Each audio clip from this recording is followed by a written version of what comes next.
I remember the very, very first time I smoked DMT. It was sort of a benchmark, you might say.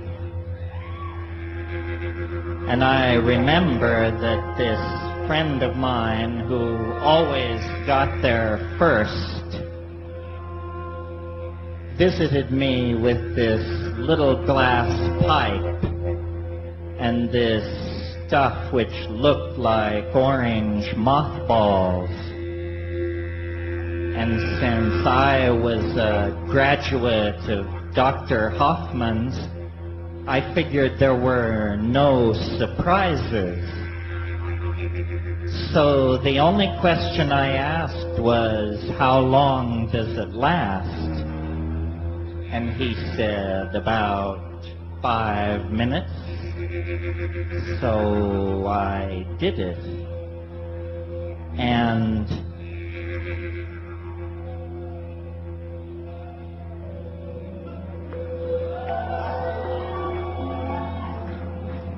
there was something like a flower, like a chrysanthemum in orange and yellow that was sort of spinning,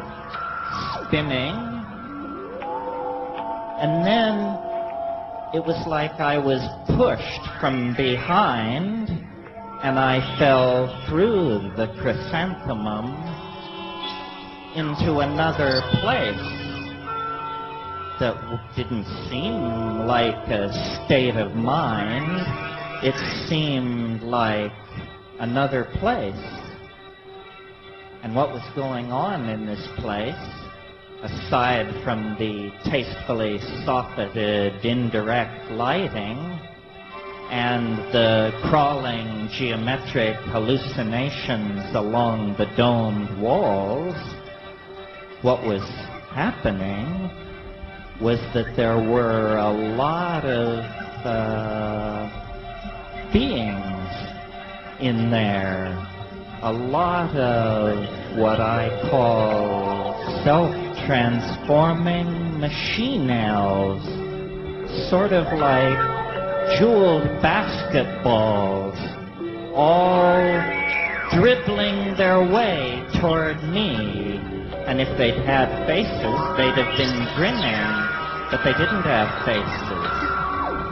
And they assured me that they loved me, and they told me not to be amazed, not to give way to astonishment. And so I watched them, even though I wondered if maybe I hadn't really done it this time. And what they were doing was they were making objects come into existence by singing them into existence. Objects which looked like Fabergé eggs from Mars, morphing themselves with Mandaean alphabetical structures. They looked like the concrescence of linguistic intentionality put through a kind of hyperdimensional transform into three-dimensional space. And these little machines offered themselves to me, and I realized when I looked at them that if I could bring just one of these little trinkets back, nothing would ever be quite the same again. And I wondered, where am I? And what is going on? And it occurred to me that these must be holographic viral projections from an autonomous continuum that was somehow intersecting my own. And then I thought a more elegant explanation would be to take it at face value and realize that I had broken into an ecology of souls, and that somehow I was getting a peep over the other side. Somehow I was finding out that thing that you cheerfully assume you can't find out. But it felt like I was finding out. And it felt... And then I can't remember what it felt like, because the little self-transforming types interrupted me and said, "Don't think about it. Don't think about who we are. Think about doing what we're doing. Do it. Do it now. Do it." And what they meant was, use your voice to make an object. And as I understood, I felt a bubble kind of grow inside of me.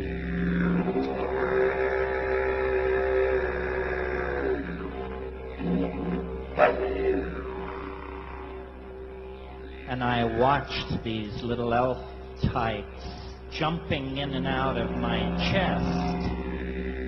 They like to do that to reassure you. And they said, "Do it." And I felt language rise up in me that was unhooked from English. And I began to speak like this. Ve moi agabehe dunjikiteha gomtepio.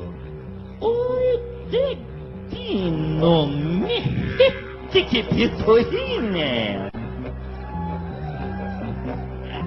And I wondered then what it all meant and why it felt so good if it didn't mean anything. And I thought about it a few years, actually, and I decided, that meaning and language are two different things, and that what the alien voice in the psychedelic experience wants to reveal is the syntactical nature of reality, that the real secret of magic is that the world is made of words, and that if you know the words that the world is made of, you can make of it whatever you wish. If you've never had it, even just once, then you can have a dream. And in this dream, somebody will pull out a little glass pipe. And then it will happen. It will happen just like the real thing. Because there's a but somewhere inside each and every one of us that gives you a look into the other side. And that's the button that resets the compass that tells you where you want to sail. Good luck. So the story doesn't end there. We still have Horus, and as the front cover of the book showed earlier, the 16 crucified saviors, Horus also has the same attributes that most believe are only attributes that can be said of Jesus Christ. Horus was born of the Virgin Isis on December 25th under poor conditions. His birth was announced by a star in the east and attended by 3 wise men. He was of royal descent. At age 12, he was a child teacher in the temple. At age 30, he was baptized, having disappeared for 18 years. Horus was baptized in the river Eridanus by Anup the Baptizer, who, like John the Baptizer, was also decapitated. Horus had 12 helpers. He performed miracles. He exorcised demons and raised El-Azareth instead of Lazarus from the dead. Horus walked on water. Horus was transfigured on the mount. Horus was crucified between 2 thieves, buried for 3 days in a tomb, and resurrected. He was the fisher and came to fulfill the law. So if these are all attributes that we're supposed to believe are strictly applied to Christianity and Jesus Christ, then how is it that thousands of years before Christianity existed, Horus, the Egyptian sun god, had these exact same attributes? He was also called the Way, the Truth, and the Light, the Messiah, God's anointed Son, Son of Man, the Good Shepherd, the Lamb of God, Word made flesh, Word of truth. All of these attributes and many more, Christians believe, are only applied to Jesus Christ. And as we can see, this is in no way true whatsoever.